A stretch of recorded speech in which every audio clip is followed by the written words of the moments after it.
understand say they know more of a deserving winner should be Orlando Pirates. Because of route and no eba any performance of the amaye. But so Baba to the North African clubs no final. It's always just to lose. No. It's the annual Sometymer Otuo game now you run into extra time. No mutiminya first goal na me catch am say. Sa game ni yewie.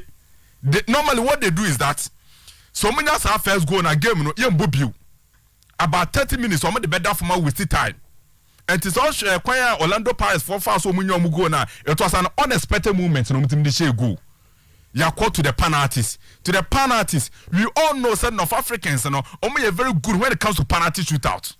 And it's our position there kwako jina omo de Orlando Pirates ko jina no. Ne nyina kwako jina disadvantageous position. Ne omodia so mbefa sa trophy no. But Richard Ofori has had a very nice tournament and also competition together with Kwame Pepra. You hope say no bet me boost my confidence, especially a branch of friends Richard Ofori. Also call off kakra, but ne come back no. Yes, she bet me my competition to Jojo Walakot there.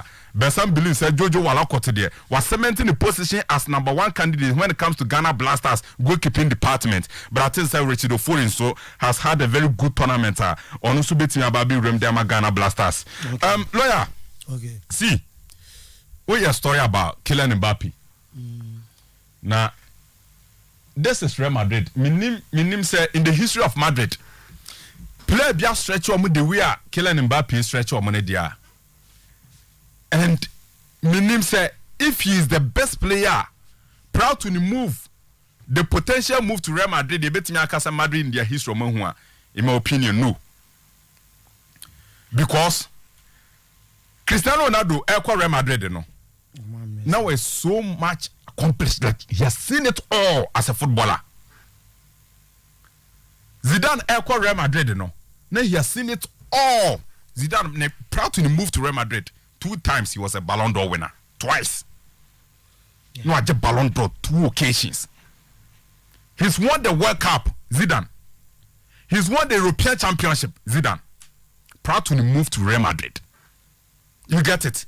And if you are talking about player who is so much established that Madrid history, no, almost any players are no more established than Abrante France Kylian Mbappe. Ronaldo had won the Champions League in 2009, 2008, 2009 or another final. Maybe I'm way because the projects Madrid is doing now, the head of the project. First, Madrid for every stage they pick players to head the project. And Tombe Zidane said, at this point in time, what football is about Zinedine Zidane, and Branabel did the project Real Madrid. Before Cristiano Ronaldo, because football was about Ronaldo in 2009. He's won the Ballon d'Or in 2008, and to Omra, no man headed the project. But the man say, the real Kylian Mbappe is stretching Real Madrid, you know. What Becca say is the most accomplished player, proud to the potential move to Real Madrid, but he's not. Okay. We've seen players who are achieve a lot, or very successful. Mbappe has won the World Cup, fine. He's yet to win the Champions League. He's yet to be crowned as the Ballon d'Or winner. Yeah. It is all compare Kylian Mbappe to Cristiano Ronaldo to Zinedine Zidane. These were players that no more achieve a lot proud to a movement to Real Madrid. But Matrasi Ashekwanya Abrante ne faso all stretching Real Madrid. Now report Madrid ni. Madrid for pushia to the limit on pesomoko. Omo pushia. But PSG for no they keep on upping their bet day after day, day after day, day after day. Their man are then their Madrid and say France as Oman. Omunya a corner from our PSG. Yes. The president. And penny for the sportsmen and women, the legends of France national team na ankasa. Omunyina adom ho just our project in him. Say Mbappe must stay in the French league. He must lead team of France at Paris Saint-Germain. It's likely say a season where obeti big announcement say page 4 air pamo reference Mauricio Pochettino. Some pamo Pochettino pe the next candidate is Zinedine Zidane. Zidane munyina adom ho agim.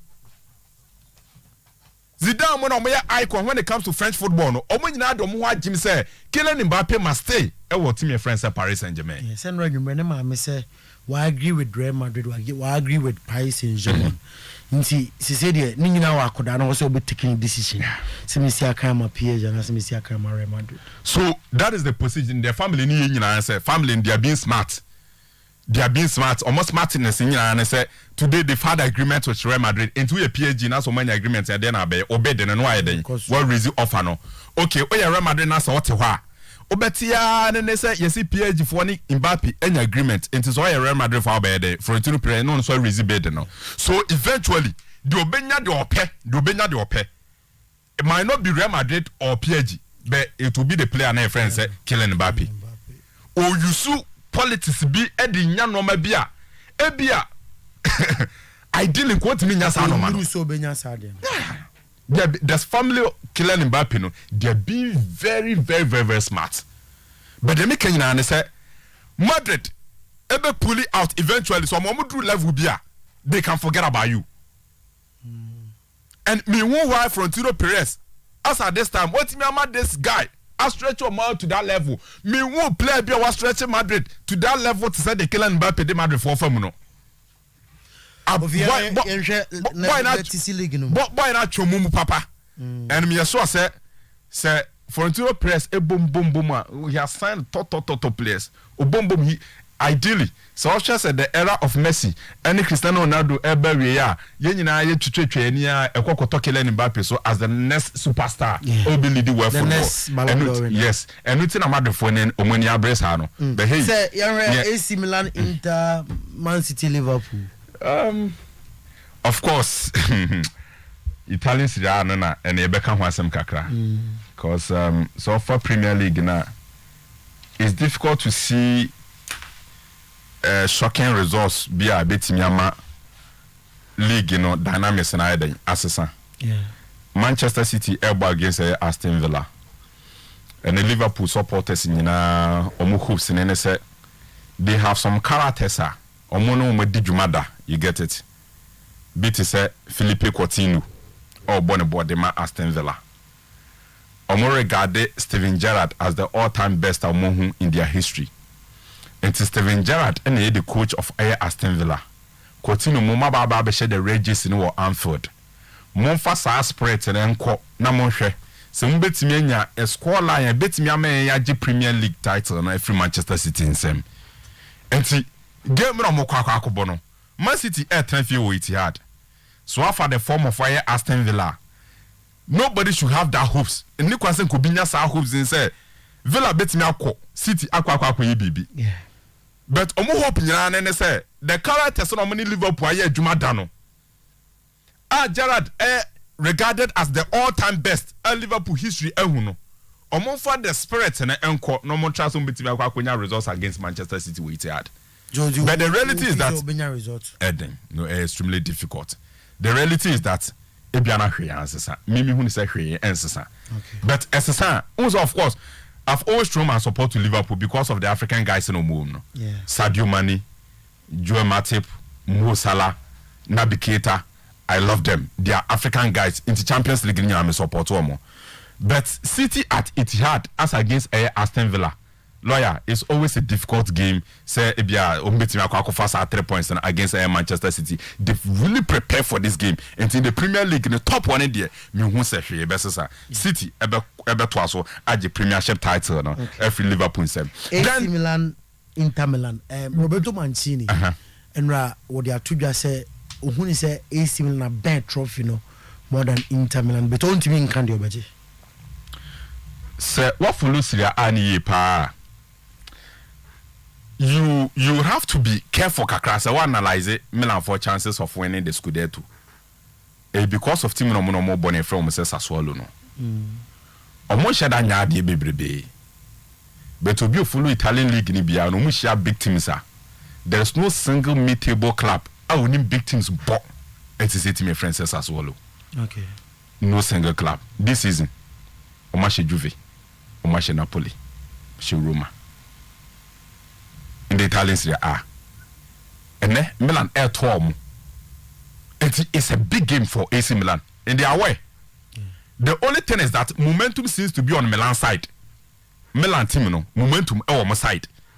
some more games na na se mu ye den kra na from 75th minute to the last 15 minutes no Milan a way of winning the game through a Rafael Leao.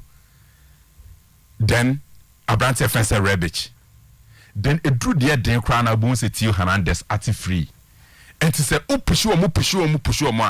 They have that fighting spirit and they say in the last few minutes on better win the game But then me can say Sassuolo now AC Milan kwakwaku boys against them They're very difficult side when it comes to playing against big teams. And that is the test I was at Milan for Konomoko Sepase. But momentum Milan side. You will see be akwa game simultaneously in same time on bebo. Milan airborne na Inter Milan so airborne. Lawyer, the Serie A dynamics is different from the Premiership. Premiership, you know, my catcher say City, almost done with the Premiership. But Serie A need the BBC and Yamwa. But you uteni. Yes. Say BBC and said that Yamwa be because of CBA in United Serie A no. Team Milan for they should be prepared for battle. Inter Milan will win. Okay. Inter winning is a done thing. Inter will win and get the 3 points. But how Milan beat Mania 3 points against a stubborn Sassuolo side that Omunim ball when it comes to playing against big teams. Okay. Something I was also guided against. We still go for Milan favorite to win. But the American and they say shocking results about there anymore. The possibility of Milan winning a high. They will shock the people anymore. Liverpool City and shocking results by a bit more. But I say, but Milan dear, so Omulusu because of Sassuolo and more because of how Sassuolo motive with the talents here. The point in your honor. May I say, Jibo Swatransi, team, I mean, Jibo, good morning. Sports lawyer. Another weekend is here. Yes. A lot of activities. Say the time I can, yeah, in Yana Nakwesi. I know ye Juma wo Takrade, order from there.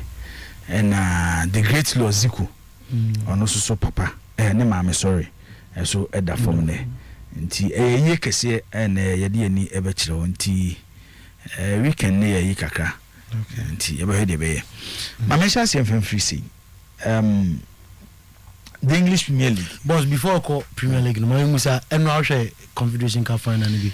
Me hwe na homachim. We ka say lack and kwama Orlando Pirates na ni nyina ye factors e ma football club etimi achieve bibi. Life lack a part of life.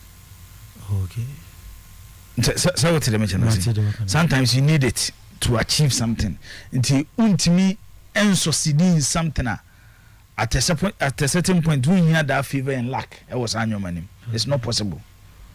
Until a part of the journey of life. Until you know how to live or a asasui and yankopon abono. Okay. Sports lawyer. The Premier League and Serie A will be decided Nyame Aduma by Ochina na yewie bibia. Interestingly, all Premier League matches will be played tomorrow at the same time. Omunyina bon the same time, 3 p.m. Nobody has so. But for Serie A, ombabo number 1 game.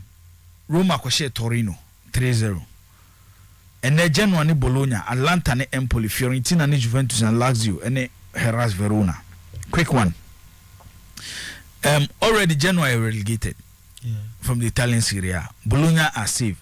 And he said, oh, go ahead that game now. You can easily go over 1.5. Ever that go. Men could win for anybody.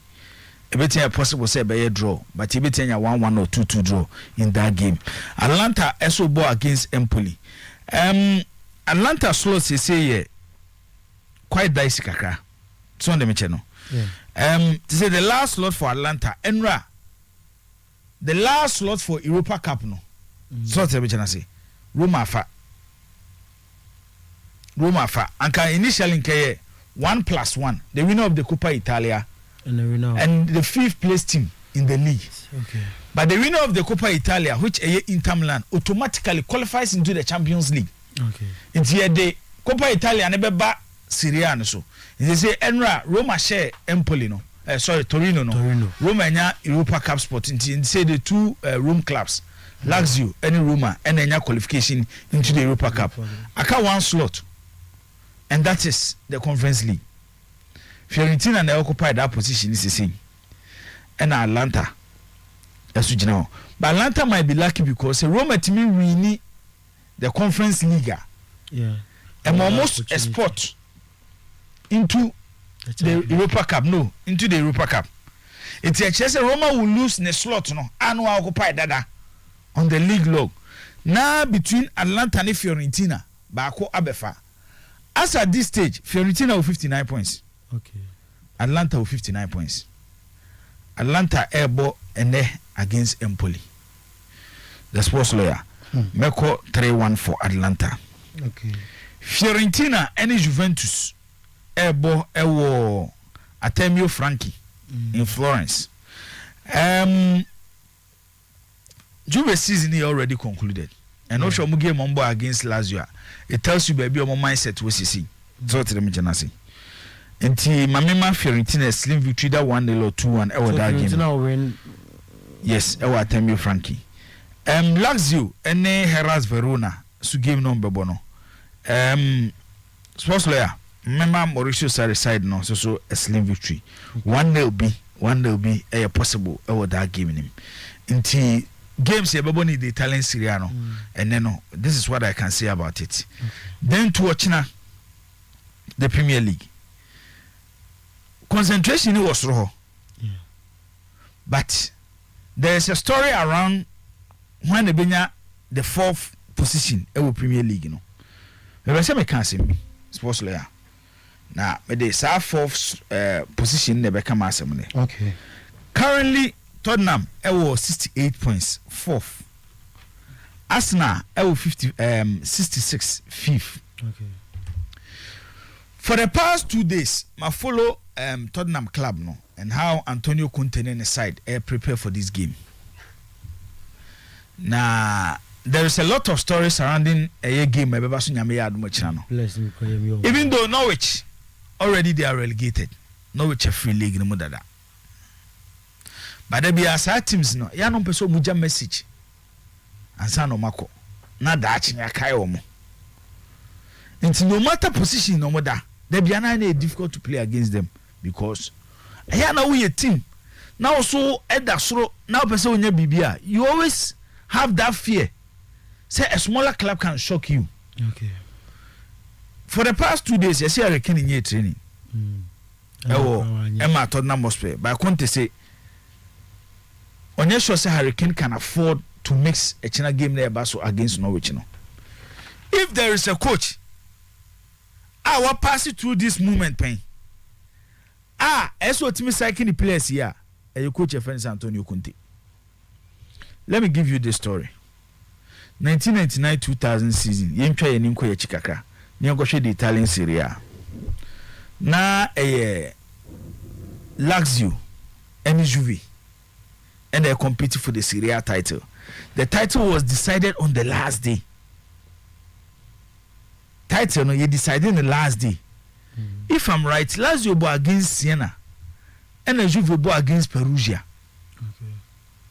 So Juve at the top of the league, with 4 matches to go. Now Juve leading 9 points. But they lost against Lazio, lost against Fiorentina, then lost against AC Milan. And allows you to drop 2 points. You ever real last game and not 1 point. Yes, 99-2000. Now in this game, I'm so far Perugia team now into more 8 years this year no. You can quickly move to your TV set, no share or your TV, and also be Facebook or your radio or your passports on Facebook. This was a Juventus team. Now Babesa born with stars. The Audace says here, we're trying Filippo Inzaghi. After that season, then he moved to AC Milan. Oh, Ray and Chihwe said, but you back on a chikaka. Born again, Oko Chikakra Bia, Coach Bim. Aha. Coach Ojoy Carlo Ancelotti. Inzaghi nie. Obebioma, o de born Konim, Okonanima. Nyahani epe, o de enobeba. Time I play any prayer now with that form. Oh, do a number 8 no. Antonio Conte. Yeah. Omo mujeja ne chen ye wo Zidane wo. Yewo Elga Davis, yewo Ciro Ferreira, yewo Alessandro Del Piero, yewo Paulo Montero, yewo Edwin van der Sar. Siebo players waiting, these are household names in football. Now, yebo game na do point me. Na say the famous Pierluigi Collina was stop game because ensure to ma the ball crash park ne so a. Also they are born into me nyai. Intini ese atwen, this is Conte and Pierluigi Collina. Intini ese atwen na park na ye yi kakra ansa na aba bebo ball no. Eventually e bebo ball no. Juve no mu here just a point to win the Italian Serie A. Player of Frisa Perugia team ni be famous. Marco Materazzi. Okay, Materazzi. Zidane. Yes. Only player of Frisa squad nim be famous in the game. Marco Materazzi. Eventually, Perugia coached Juventus 1-0. Wow. Lazio won their game, and Lazio be champions of the Italian Serie A. These are some of the pains Coach Efense Antonio Conte so kind of story chirewa obeka cho se wakumbi. Until he understands the situation. Throughout the week, when the video I will show Tottenham players no. Say a good side, the best side, ebetia lose to the worst side in the league. It's way any messenger throughout the week on point training and watch no video no the achiro. Tottenham mutimu nyamo de Norwich match okay. Yes. Norwich beat me Perugia. Yeah. What Tottenham person watch because this season, say Tottenham for your Champions League spotter. At the City Award League. Yes. Something somewhere December last year. No more now so who that so mubenya. O man now so who that said they will have it. But and they yet here the last match of the Premier League, you know. We are talking about Tottenham Hotspur or that fourth. Obo against club I friend say Norwich. So game we soon the history around the game they say Yebo game na ni Acheampong game no. Some few minutes to end the game, Carlo Ancelotti was sacked as coach of Juventus. The Acheampong game no. Acheampong game. Eso ni apam no. Ade why dey? No ma Perugia show. Ye koji league. I'm a Perugia show. Enti this is a nice story Antonio Conte. The players no say they cannot afford to underrate Norwich. Yes. So we are Hurricane. We a historic game now because and they told them for who say they also have their Pep Guardiola jogging club in Antonio Conte. Sabo trainer Liverpool ne Manchester City enya diama club any Pep no. So munya Sabo trainer be the man Antonio Conte ombetia ete se wo mo. And he has shown signs. Obaye no so ya Washe City. Yes. Only Liverpool draw. Yes. Mienu offer 2 points from Liverpool so for 2 wabon one against City he picked 3 points and over so those 2 games now tactically he was on point. Yes. It's actually say Tottenham as a football club a world class manager to say the Liverpool any City one. All that he needs is support. And the journey of Antonio Conte becoming a legendary coach in the history of Tottenham Hotspur starts today. Okay. Against Norwich. Champions League qualification best cemented. How Tottenham Hotspur in the summer. Players on Bemana are available. Debbie Amekase, the moment you have these coaches, Pep, Club, Conte, in your league, if they are fully backed on the transfer market, before Sunday, Baba Benimo say league in starting no. Baba isa these coaches already a favorites to win the league. Okay. Because they know how to win league titles. Club Anya was Germany no. He won the Bundesliga with Borussia Dortmund. Now you show no kwa no mo pe. O say go Dortmund or G League here danye bibi. Bayern Munich na no na pre league no. After club left Bundesliga, league in the Bayern Munich in Guana dominating. Meboa. Okay. It's not easy to compete against them. Maybe na metie a Mourinho issue a year na mokano. Yeah, the squad. Mourinho most difficult job on Obeka cho say Ejuma no ko Real Madrid no. Because arguably the greatest side European football. If it's like Pep Guardiola side Nigeria. dominating La Liga, edge Champions League twice. No. To defeat them, Baba Isa, no one has a kind. Chucha more park so. Azan wait me show. He won the league that was dominated by Pep's Barcelona. It's Mourinho Bekacho say, "Ejuma no kway in Madrid no. Much difficult than Ejuma no be in Italy with Inter Milan. Because when it comes to the Serie A, already Inter were dominating the league before the arrival of Jose Mourinho. Fine, what the Champions League can hold there. But even when Inter won the Champions League, they were not the best side in the Champions League. Yeah. And like I said, the best doesn't always win. No one at debut or movie. It is said Juma no in Madrid, no Juma Kessie. To cut the dominance of Barcelona. But according to not Barca still more dominating. But I know Jimuba. Yes, 9 years. Or Jimuba, so call for now, J5 no transiting. Omutu a man so I am Wakwaba, the Obabishi and you, but eventually was a share in your ma. As to me by Jimmy Gnibi. With that team and a Pep Guardiola. Zidane and the Obayan on the city. Zidane, no, that team was Mourinho Yejuma and Carlo Ancelotti benefited. I said Mourinho, they are not player management for him to succeed at Real Madrid, eventually winning the Champions League. May there be a some catch or say what makes Ancelotti a good coach and the tactics. And I am in Tias, tactics because you share Madrid against PSG, you share Madrid against Chelsea, you share Madrid last game against City. You change your man by winning game. So what's the tactical aspect of the game as here?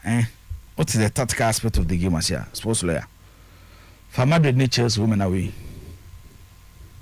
For Madrid ni Manchester City, home and away. Games easily Madrid could have been eliminated. But what Ancelotti the Bema wanna say? He knows how to use top players to get results. Modric in his 30s, won the best season this season under Carlo Ancelotti. And he makes sure say every single player is satisfied. And from the baby awo. Uti bench ye deyo. It's the biana me say. The biggest achievement when he had Rivaldo, Rui Costa, 2 superstars. Ese ba akotana bench na ba akostati. When Rivaldo left, Kaka came. Rui Costa a huge star. Rui Costa tranchema Kaka mebo. Rui Costa never complained. When he had Shevchenko, Filippo Inzaghi, Jean Dal Thomason, position is here back up. Esa back up. When Milan were going to win the 2003 Champions League, he had Roque Jr., who was a World Cup winner with the Brazilian national team. Who won an excellent World Cup. No Costa Queta.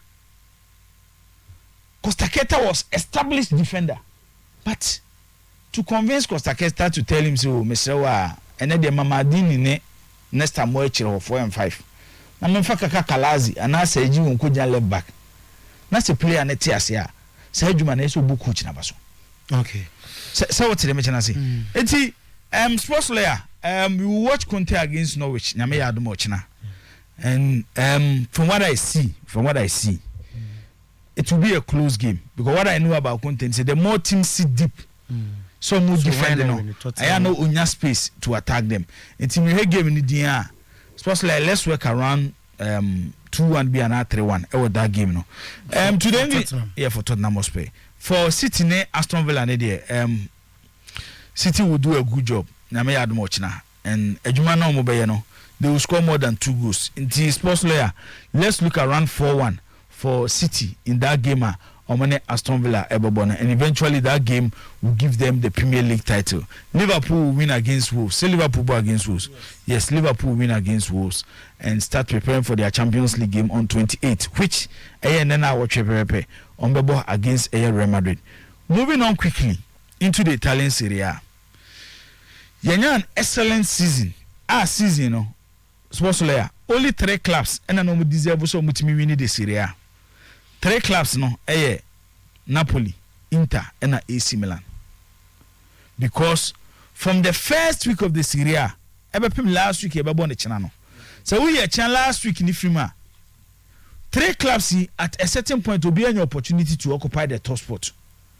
By a very season last game and Milan at that top. So what did the mention say? It is these 3 clubs it should say they want to win the Italian Serie A. Okay. But okay, I ever statistics in me say I believe in having a time for a team. Constancy idea Jumapa. Yeah. One Inter lost Conte, Achraf Hakimi, Romelu Lukaku. Conte is a proven winner. Simone Inzaghi nyane yonkuni Conte. Sa okoto don first, so me replace Achraf Hakimi a nyane yonkuno no. Jena Lukaku diama Inter. That season no, edinje kontimi mfama wo mo. Okay. It is any pay me and saying every Inter team no, maybe be kakra free team nim. Ti share league na say they were winning. But one thing about Inter say at a certain point, no mo trust you on bench. It's the same 11 every single week. And Simone Inzaghi the ball. He was lucky because majority of his players, key players, and prepare. Nicolo Barrera throughout the whole season or a fit. Marcelo Brozovic MSC few games, but Obodo Dona some of them channel. Hakan Chalong a lot of games. Lautaro Martinez ebi edu baby ko go drought kakra, but was starting awoshe goals. Ivan Perisic, one of the best performers this season in the Italian Serie A. Inti when injury problems be. So for last season league now for this season league now. The difference is at the crucial moment, baby a decided league trophy no. Last season Milan mix some influential players. This year ball game no eto so a bretissima. When you look at your bench, you don't find good players there. But the last 5 matches, Milan ebon se baba is what had be here. Stefano Pioli is so comfortable when he looks at his bench and players no mo make impact. Milan ko ball against Hellas Verona no. Omo question second goal no. Junior Messias and Florenzi. The assist from Junior Messias and Florenzi she go no. Impact. So ko for Milan any Lazio na.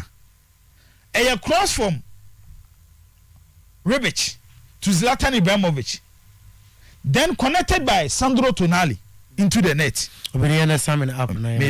Into the net. It is how far Rebic Ibra Omunina Bemu Asap.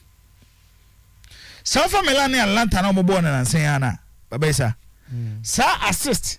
Nema Liao Eddie Milan goes no. It was done by Junior Messias. Onusubemu as a substitute. In say so when the bencher or players will meet me about best game no. And only at the back last season Milan ni. It's maintaining their coach in Stefano Pioli. Maintaining 90% of their players last season was a big plus for AC Milan this season in the Italian Serie A. It's a game now mo kwa ko China against Sassuolo no. Baba isa. Adia NC Serie A no this season say club will be anywhere one league ni ma when you double over Milan. Me can't double Washington home and away. No club in the Italian Serie A this season. AC Milan are the best away team in the Italian Serie A. Yeah. Omo results were away, yet omo results were home. When you think it will be difficult, I want Milan peja. Ewa away. Hellas Verona, you go 2 door Casasa 3. Lazio 2. They know how to achieve results for over 6-8 seasons. Milan in double over Atlanta, but this season was Atlanta home and away. What I will say is Milan will not lose. Said draw card moving. Yes, Milan will not lose. Sassuolo will not win against Milan. Ochina will pay stadium. Said I work on moving. Into what I see is a possible Milan will come out with a 2-1 or 3-1 victory against club FN Sassuolo, which eventually will give them their 19th Italian Serie A. Inter versus Sampdoria. But whilst Milan will prefer to celebrate their Scudetto, it was San Siro. No? Inter will rather cry at San Siro than Milan ever Mapai Stadium, jubilating the trophy no be sika swa genetata abe pimo Milan. Na supporters no makano. Stadium ni feni pa 24,000. No 22. 22,000. But Milan supporters say ko game ni china 18,000 never go stadium. Sassuolo benya 4,000. Yeah. So it tells you how Milan is. Milan is a big club. And they have players omunya confident to decide games. Adana make the coast to coast goal of Theo Hernandez. But I'm lose to Rafael Leao. At one. Rafael Leao no ball. Oh, Leao dey no. And until as they say master table umpire say Mbappe should stay. On says Mbappe come Madrid say kima. Na PSG for 2 minutes no across Europe. Mbappe to Milan amoma be hwe Rafael Leao as replacement for Kylian Mbappe. Yeah. So obo 150 crowd will be ready to pay. So what them chana say? Opinion Mbappe tina you better enjoy. Rafael Leao is the face of the Milan project. Nti nyame ya aduma wochina it will be a Milan day. Okay. And also a Milan fan Prince. I would say a nenchenyase. Okay. And then I would nti whilst we be the birthday ne neno. Echina Milan be man the presenter. Every time man the birthday na complete. Happy birthday to Prince. Okay, nti eno a boy Jibo na ote ne nkan nti abafie na ye de afisem no atoa so team ni na ewa ha Ghana Premier League match day 30 ye bana fe behwe matches num Asante Kotoko ebebo ofie e game wo mo bo a na ano den papa wo ne Brekum Chelsea ebebo Ghana Football Association General Secretary Ura Prosper Harrison Ado anya confirm say Ghana Football Association and technical team ema the Blasters of Ghana no ka krebi na omako benkrumu a omo sign contract wasi Utuado, Chris Hilton, Didi Dramani, George Boateng womu nyina ka krebi na fe womu no mo etimi awie.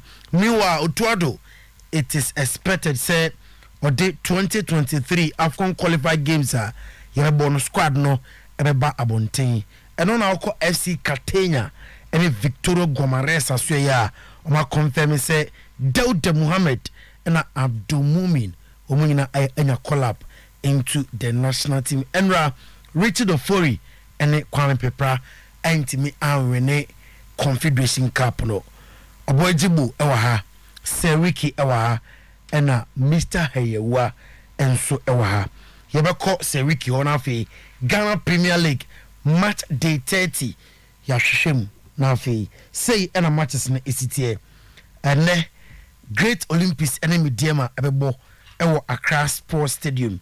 Emmanuel Otu ɛyɛ center referee. Nyankopɔn bo a wɔtena Asante Kotoko ɛne Brekum Chelsea bɛbɔ ɛwɔ Baba Yara Sports Stadium.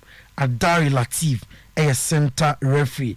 Nyankopɔn bo wɔkyerɛ na Accra Lions ɛne Aduana Stars ɛbɛbɔ ɛwɔ Accra Sports Stadium. Salom Yao Bless ɛbɛyɛ center referee.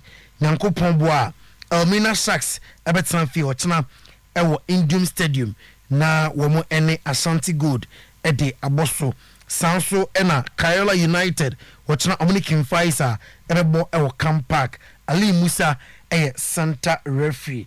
Gold Stars ɛne Red Tamale United ɛbɛbɔ ɛwɔ Dance Park. Maxwell Hansen ɛbɛyɛ center referee ɛwɔ match no. Dreams FC ne Wafa ɛna ɛbɔ ɛwɔ Theatre of Dreams.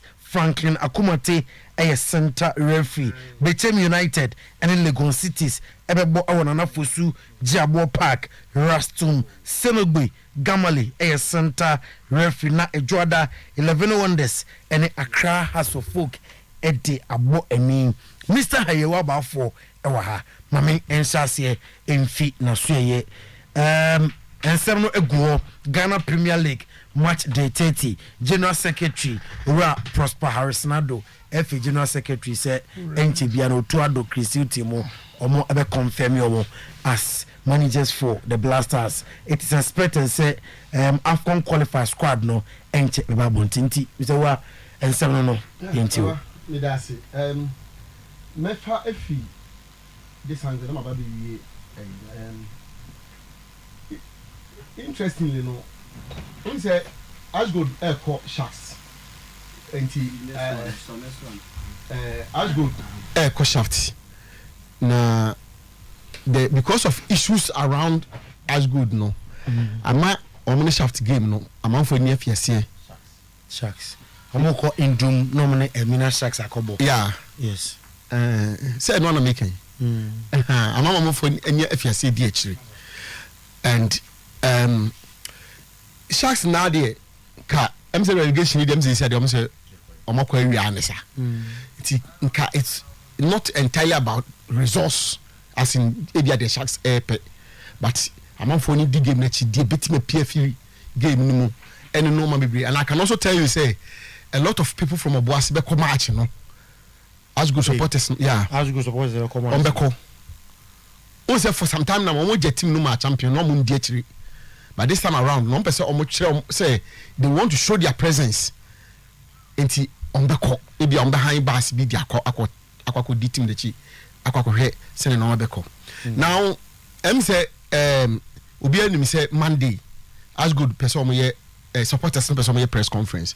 The information I may pick actually say the president is not happy with choir organizers no efforts to organize this whole press conference. Omo as an invitation no enye formal.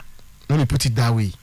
So I say omo choir, but then ubisa than obi mu a omo say supporters no say omo no champion position has always been that some person need deal here or go through deal and I say the deputy CEO Mr. Abetkomi, but when say Mr. Abetkomi for some time I seen disposed and he when you're active sir and so be than maybe now the information is that champion I instructed say Lenkle hold the press conference in team must work on because of course facility has to be secured obi anim press conference ho bia de betimi aye ho no nti in fact enu akra ne na press conference and then central for kasa de now supporters be no well enu the position of the supporters no say omo de come as much Ghana for true central for but say police force say security on the grounds no enye conducive and say atmosphere no volatile then you will not give chances.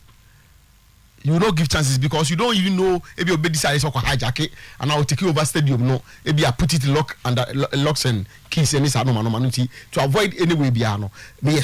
For what I'm picking, maybe a police will take over the facility no, so that we prevent supporters in maybe as omutia or alternative venue be now some person still on press conference now or now kakra me dem asoto to for meeting no.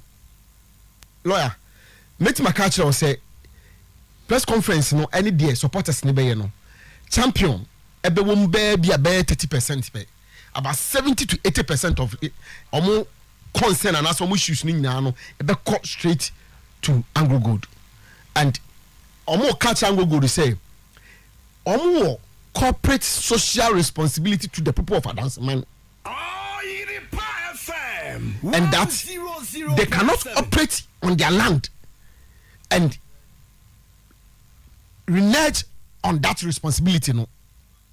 Therefore as I say sa position say omuntimi hwetim nim biem and up team no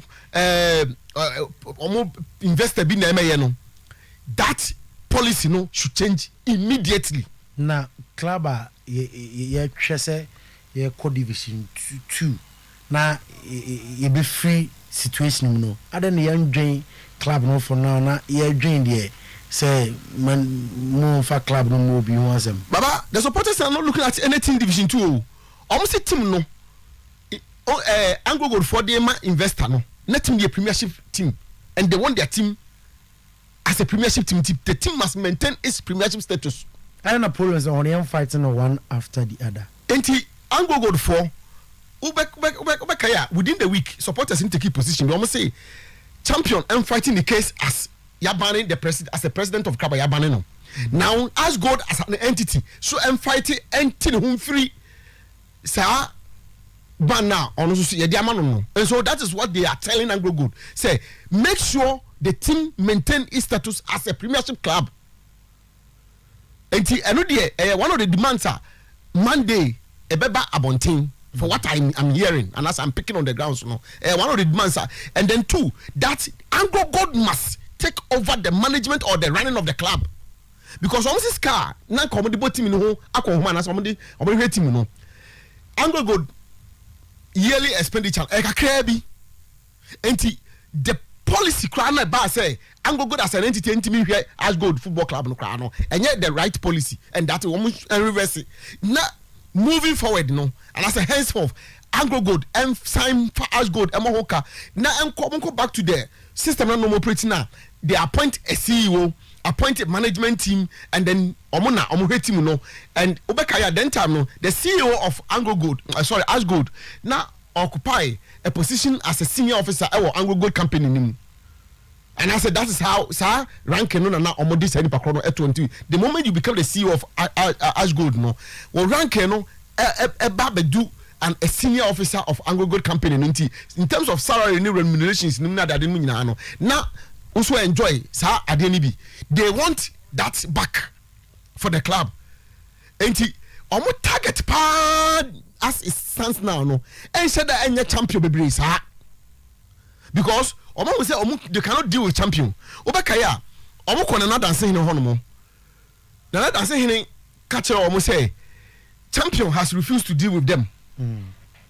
Enti champion as the president of the club no mpanifo a team no si omo na so nyina no ono omo nya adwuma obekaya omo ko chief zongo say bra Dr. Samjona as Gold no friend say omeboa in terms of mobilizing of the supporters and now also so mu enti do baby no he was the patron of the supporters and meeting assembly supporters no omo run to chief zongo no okay you na friend about do baby no omo friend no onko ono so free champion no onko enti penifo a ka omo yan penifo ka asem si akesa omo no pa so mu bi no omo nyina no ase omo fa ne say champion e de omo atwe omo no of mana bibia tisa so she say at that level omo nyina obi no already so ne champion be di libium enti omo de Anglo Gold no nim and Anglo Gold no be di so baba the days ahead no is going to be very very interesting now on the league baba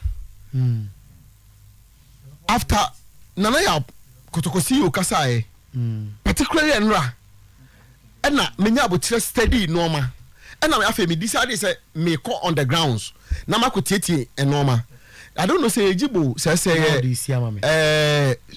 time say I think obi kan wa hanomo say House of Folk has not given up on the league and who call grounds kakra it is it even explains why nana ya became a bit apprehensive now say nikasa anu to say na ebufo kakra mo na say shu kakra wom in that say who you interested in winning the league and kotokwa for a period of time on the league no now and now what take pole position or kwaji league na say we be take decisions award the opportunity to affect the quest and kotokwa's quest to win the league now say o ye kotokwa penyina esesa o ma wani bere especially when you go on the ground so you realize that see you wouldn't say the points difference between us and Kotoko just 9 points. 9 is not just 9 points. Okay, not just as in just, but 9 points. Yes. And the I remember the last time Kotoko lose 3 matches to us. You probably don't need to lose 3 matches or better also. But say we lose 3 matches. You are if you throw 9 points away out of I can say 4 matches or so. I can 5 matches. If you throw 9 out of 15, na say nipa na who leading no say 9 no say I see the whole 15 now. Say obesa ho. Yes. So obesa ho. Enti senkaye bechem bi ene wo mo na no mo di ha kotokachi na e bia kotoko en ha wo bebre sa se ne wo mo ni abre no. But if you go on the ground sir, House of Folk has not given up the hope that they can wrestle the league. And none ye omo player than Dennis Kosa in an interview with has a Twitter page, YouTube, or say they are coming for the league. Say and they would hear opare wikinimu nekasa muche say omo efo so mbeti maji league no. Udnibod Edin Koma, he has the belief say mbeti maji league no. In fact, even outside these people, now who are supporters, many other people, they have a belief say league no is not yet over. And this me yakotoko see you. Na say penifo no league no decisions be no potential no we have me na analysis now na or say okay obo Chelsea we kwasiada obo 2 matches away 2 difficult venues o Kotakwa then you go to Accra say FNB catch on say in between these two way no on some another away match against Ashgold or Boasia. I just say on 3 occasions away the potential that you can lose all the 3 and workers won't even lose and then disasters can strike. And interesting and you better days ahead normal. Okay. Mr. Hey, what about for me that's it. Man say Ricky wo na yabafi. Say into. Yeah, lawyer. Say medical at Mama say Enra Kwame Pepramu lusu sa game no on Richard Ofori. And you're the best I bet competitions be why not prepare players for bigger stage to home. And now find a normal boy no. One person I'm here happy for him Richard Ofori. You're telling us you're going to have 2 goalkeepers on form or when you're ready to battle for one position. Are they not recently a free Blasters team no. Now I am not it doesn't help team be at this idea more. To ask a competition name the born number 4 or 4 money for money birthday. Why? Because in the deputy no said been predators bia un enye papa. The form of Richard Ofori ne catch there say we've had Jojo Walakota today. He's a hero in this country. Oh yeah. Oh, he's a hero. Yeah, hero in there. Yeah, some catch said there's no bigger game for Ghana Blasters when it comes to Africa has here bigger than Ghana and Nigeria. And about 4 because our game was the most expensive game in our history. It's the biggest. We needed to pick one ticket. Form now you know. Sometimes you don't need a lot of matches in pool. To go one kotoko kojupu kumahala. Then we no do back. Match. One game be. So what I say. And to the Jojo Wala kotoko no Abuja ne die. Difficult of my Ghana for a ebefi. 3 crucial saves, decisive moments. So he's on good form. But Richard Ofori in so form now when Yana say and they will all battle it out for one position. The very moment he been our competition, it raises players' performance. So be a year and also be put to a certain level. And Ghana Blasters technical team now hono. Lawyer omun compromise you sa coaches no mugo no. Otuo don one year one bar enti na wato na nya hwe across the globe. Why ye Ghana ni ba about football you ho ye den. Irrespective of club na wo boni baby a wo hye. Chris Hugh team no. They are results-oriented coaches. They don't bend. Omunye coaches na be say why you say into you no. And the second half against Nigeria, lawyer, substitutions no no. Yes. Now Jordan and you're pulling it out. So Ginefrim. The state of this technical team of Ghana Blasters. And the more you know, omu raise competition in Blasters, and this is something I've been calling for years. To do that stage now, where a Ghana Blaster player, that's all baby, you have to raise your performance because position won't toy you there. Under Chris Houghton, Utuado, play the position of Blasters. You have to come and justify. With a mistake, you'll be dropped. And then, especially say, in Ketia, Oswabebo, horse and order, Oswabebo. Boy no Obeba no. Inaki Williams Obebo. Tarek Bebo. Yes, Adam Tim boy. Salisu. And it's a guys we say munyina aba. Who position of Blasters and also out on the way. On top position, chairman. We are captain and performing. No. But don't person pija Blasters and the corner. And when the years of the beko on top position. Me forage to for the name their Casama place in today. So now Blasters Kate now about Blasters number 4 die. On about Blasters number 10 die. Was that back or the Jikune Amate? And I make Jikune Amate they would have to continue to justify. They are my players, me Pomas and Papa, especially because of our commitment level. So 2 players no. Omo konkrom di besiwa ma Blasters. Jiku and Yamate. But I can say Jiku from drop here. Because the team need pay results no be den o me drop no. Samate from Kofuma, team need pay results need to they will drop him. Wow from Beko from bia this current Blasters with only the technical team no leadership no more they will drop you. Okay. Until Richard Ofori enya a good campaign in the Confederation Cup. on twaso or twaso just maybe a bit me my strong challenge to Abrante friend say Jojo Walakot. Yeah, league you know Kotokone Brekum Chelsea. Na kan pese me kan prosper ne normal no pese mo ye no. But because of the time factor no. Yeah. Let's look at the league games you know. See, of course, Ashanti go situation on Mumu is a bad one. And that's the more reason why sometimes you understand say possibly yeah the verdict on echo at the end of the season. We say it's more about the repercussions of the verdict. Yeah, the verdict in the buy no and who so so eba. Ocean so na in the course of the league now. As compared to the Abiana between after say the verdict about at the end of the season, at the end and now here beboa. You get it? I think that is the argument.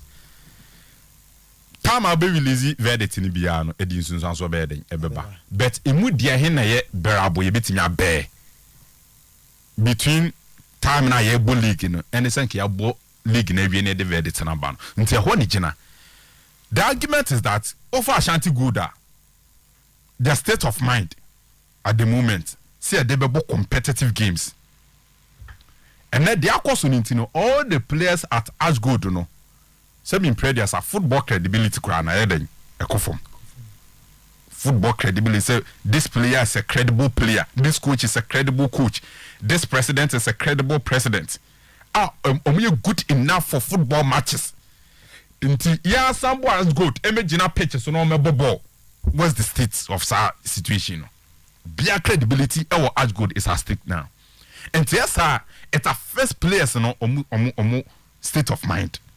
Focus on concentration on betting their competitive games. And in reality, so the nana na upon Sakano. Yana Eden said you bet me a before criminal acts. They are causing a criminal you. Yes. You bet you before criminal acts, bribery and corruption near there. Near Johnny said on to us with in the activity. Sene, you the big better to say a BBC. That call with far away, Katasum women so of far away, or Chase account how ye are there charming to metanasi. I just said, you call to the local near Simity. And I said, Tabu at the bottom of my servers are Tabuana day every. But this is the situation. As good players in this see players in a ball mudini and they are part of the squad or mobile ball. Players in India. Seto say is still in the squad and he will be playing.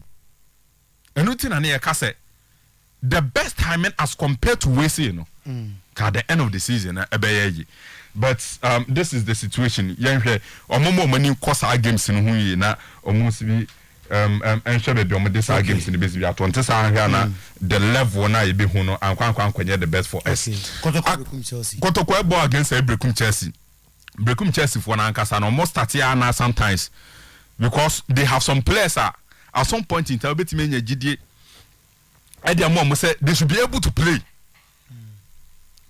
Shabu Haruna mom they are not bad players. They are not me whom some bad players are.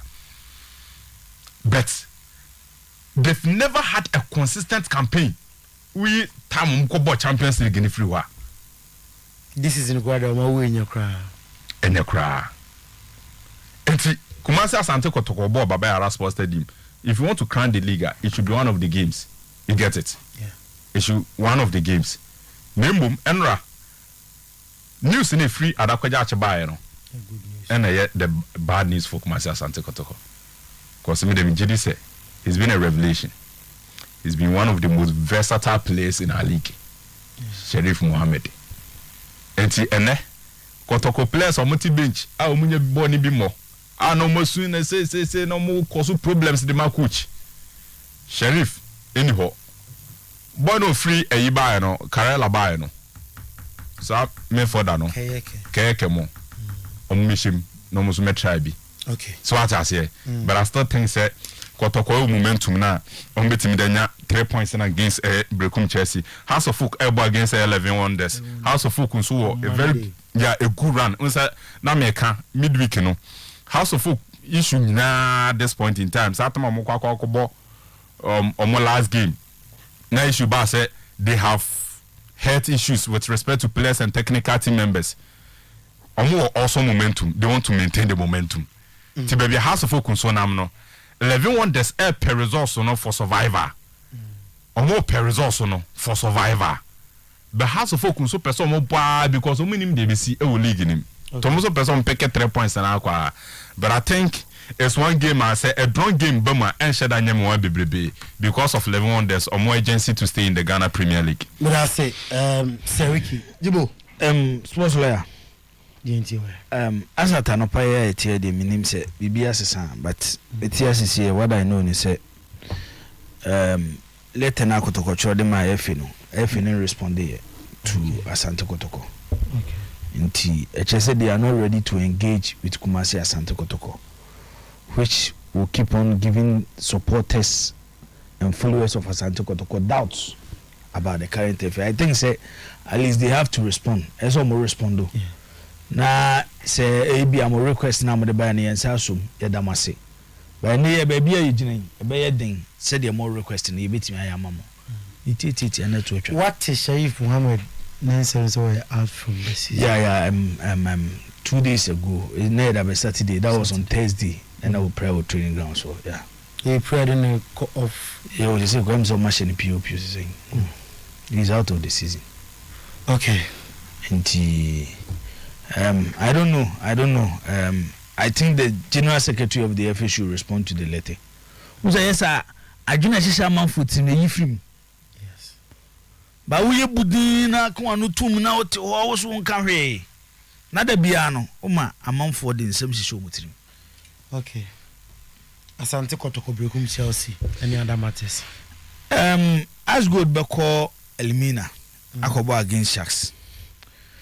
Yamon pa ese nyame yad match na as good betimi akọ nti se as good omutu kwan adanom kobo match na anomko nti yamon pa ese ochina no pa beti se as good ti bass ma igwam se from obuasi to Elimina de emu hye da nwa bebria na ba for meboa aha o match kra no should be 3 hours no moduru so o ebedi aha na o moduru empesi ebeti news bi enti e bompa ese china as good betimi akọ na omakobo against Elimina Sharks.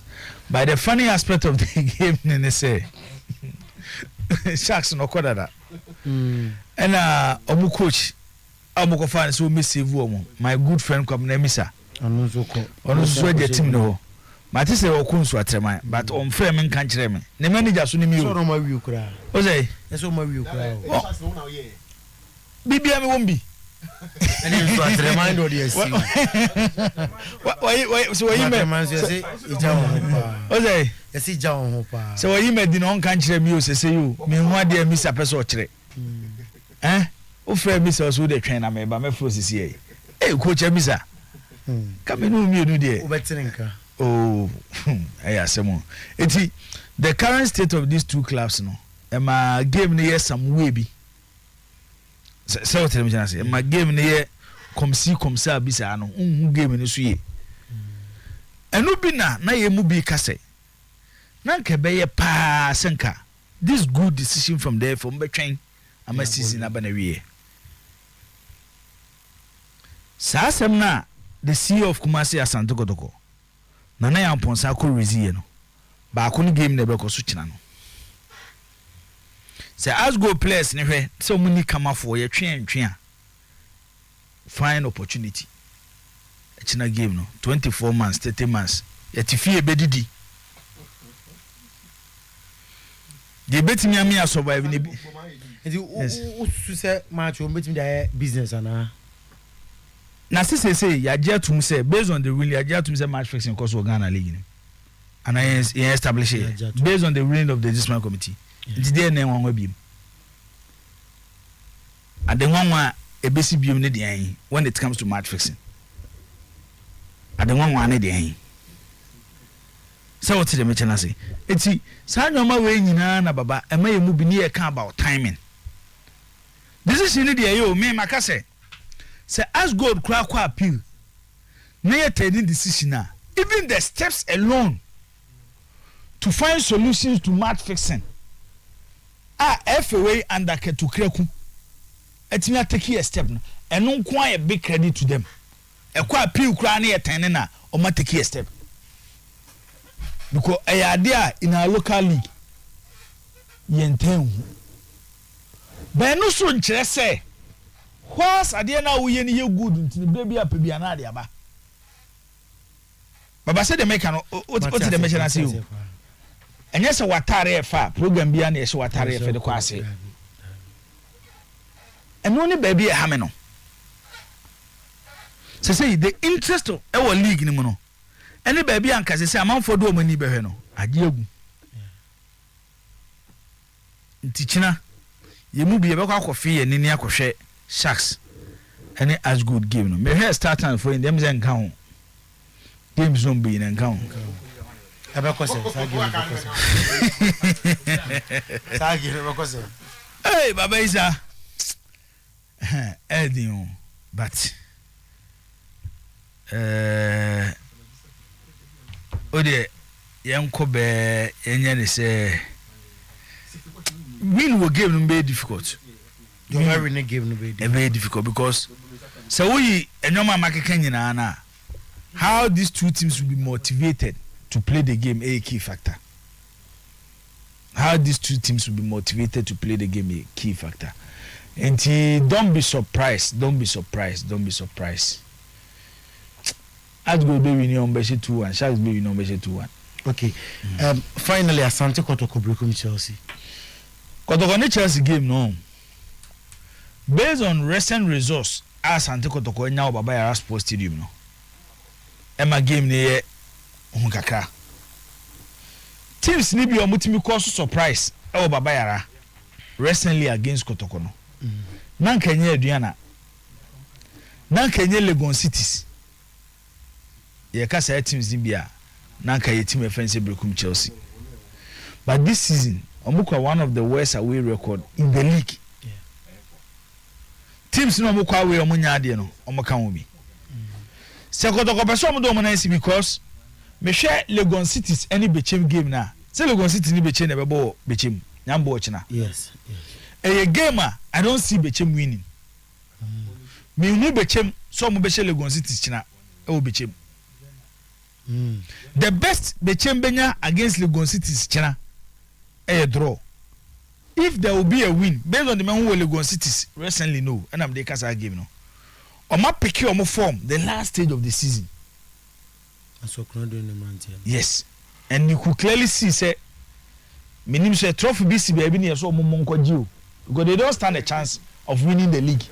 I'm going to say so much free man. So what I say it's the kind of motivation and the Legon Cities they ball more matches na say no. Me am who baby o makofa free. ABA another way of players saving their future and coach saving his future. Because Legon Cities ye team say season we anko ya mitimi to two players ye be film coach call ya kofa fraba it's ABA no na motivate o mo ye de o mo ye ya nti no na e match na game number against Bechem no e be very difficult. Kotoko need to win against Chelsea. Echina Baba Yara Sports team no matter situation o mokom. Richmond Lamte is back into the team. Moda Siri is there. If Moda is fit, may I sure say a fully fit Moda on any day will play ahead of Sheriff, even though Sheriff has more season and more minutes this season because of the versatility. But when at that role, because I will in a double pivoter, you need one of the midfielders of Obama drive. Obe treat him no, edit team nako. And that drive Moda find better than Sheriff. Okay. Sheriff a flat-footed midfielder.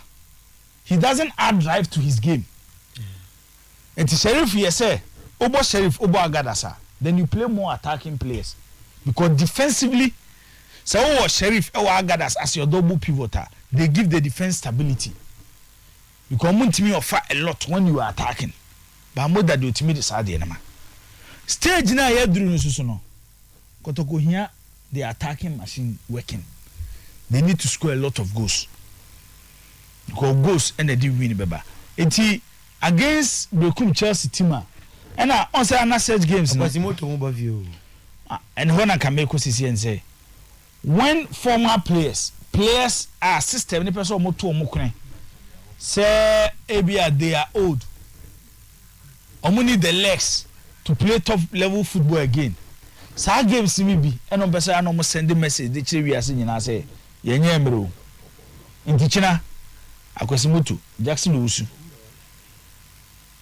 odobo hu say Jackson Owusu bebo ball te say de o person next season kotokokora sign no so te de me chenase because say game no wa hu so a asema amanfo be kan no stadium one say Jackson Owusu de say wa emro ball no kuru ntimi mo microphone so abehwe no so te de me chenase enti one of those games I see Jackson Owusu ebe show the leadership qualities to lead Bekum Chelsea ebe to cause surprise bi but me hwe game ni din baba we are getting closer to a 2-0 or 3-1 for Kumasi Asante Kotoko China ewo Baba Yara Sports Stadium. Okay, eno eye a boy Jibo 0322 494 401 0322 494 401 0322 494 771 enche na yediani echimu game ayebo na area se opinso animonyam no enche na yenyina ye sorry akonti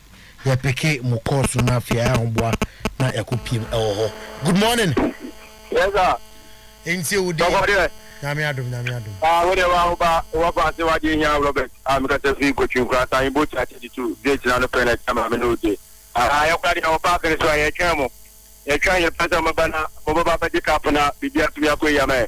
Ba ya mo brother class to ka baso because this week this next week Monday, a match I was able. In Timpani, I was there. How the book supporters no more come on. And Papa going to stimulate you because of any equator. Let me have to the ideas here. So I'm a baby to me up with Yama as a book in pay for it. But it's in here. Let me check us. But I say, hello, good morning. Hello. Hello, good morning. Hello, good morning. Good morning. Odin. About your family, Barney John. Yeah, too. Open it, too.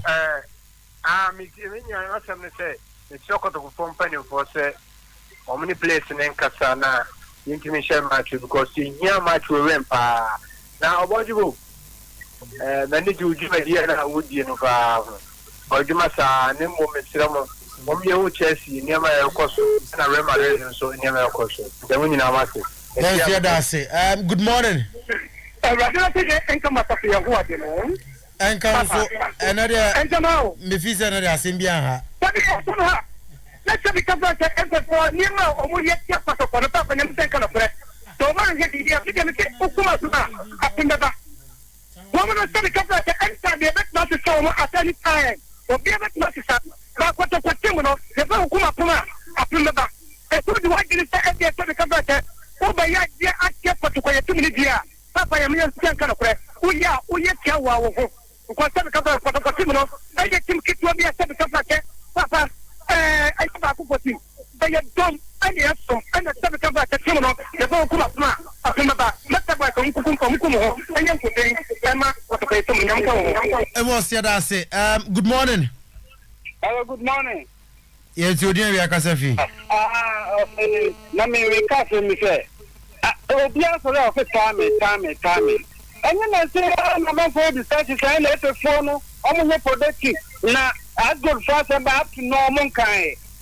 Tata Manale against the Kusubo. Nana the day, since your baby, Sammy, Katamia, and a Tata, the Natam and Mayana. I am never do I send you. That, you know. I can not say. Be against you, Bina. I say, I then the old food. Tell you of the soul food. Because back 2 weeks later, make my boy call the black drama. The do a mom say to your cousin, that now. I go born some moment, or not say the whole cafe. Tammy. I'm not a man and I'm Yeah, that's it. Good morning. International or you national. You are Patembo. We will do it. Now, yesterday, phone. As good as a Navan.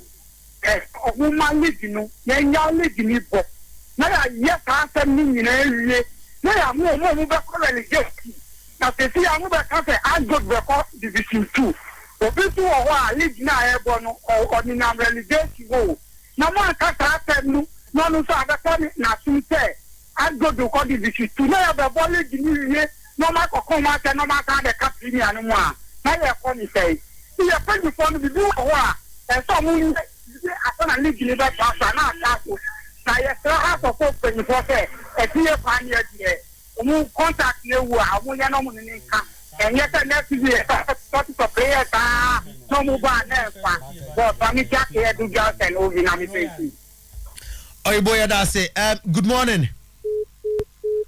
Hello. Okay. Hello. Good morning. Good morning, Apo.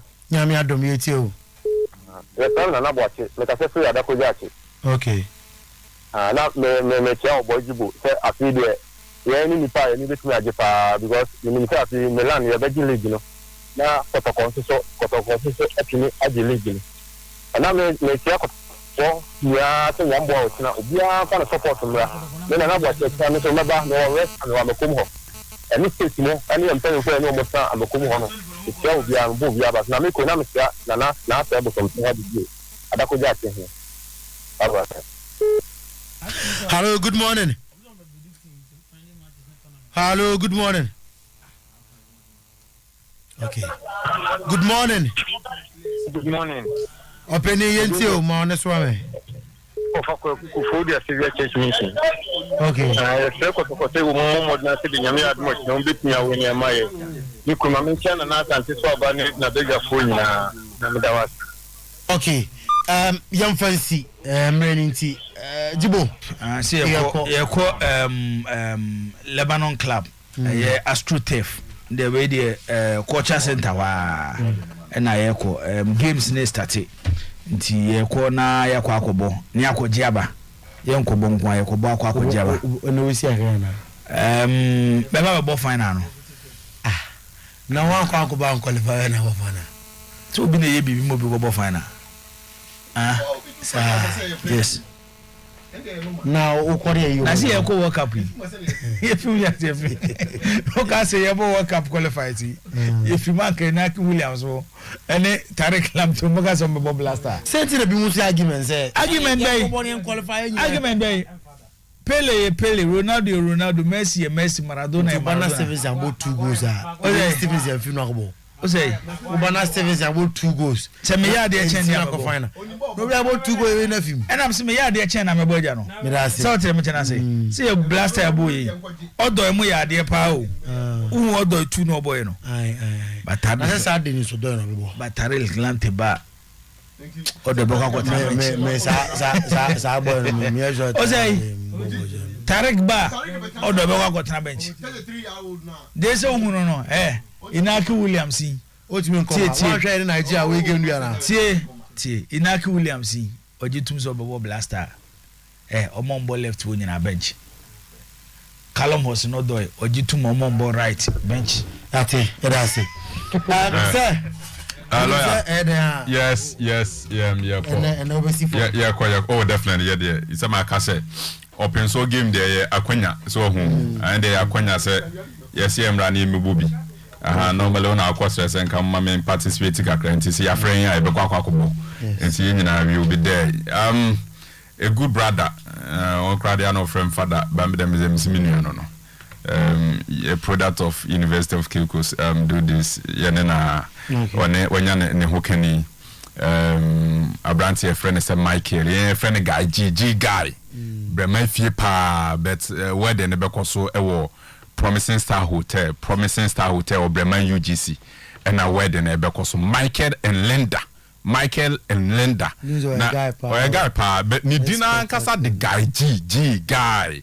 Those days na team Ricky campaign on an ABBA chef de mission leader of delegation BBA and the guy na me adoma Vaco Hall guys in University of Kilkos guys in time 2012 on there omu nyina ba beta wachi e promising star hotel e brema UGC Linda na bi na say Giga ne agui ne ate so hu lady ne fine lady Giga da bra Giga was original abehu no Giga so original wa oye beman abam ho office da Giga so Gaji wedding definitely I cannot miss such a wedding. He's a good brother and see nyame adom achina so ebe wo promising star hotel e wo brema UGC nze wona na meti wona free am betena score mampo nti minim ho pa promising star hotel man na school na chi so you be there nyame adom achina ne aba be support G guy. Okay. Yana say enso ase nti born again say yema ampunsa akwasi kaska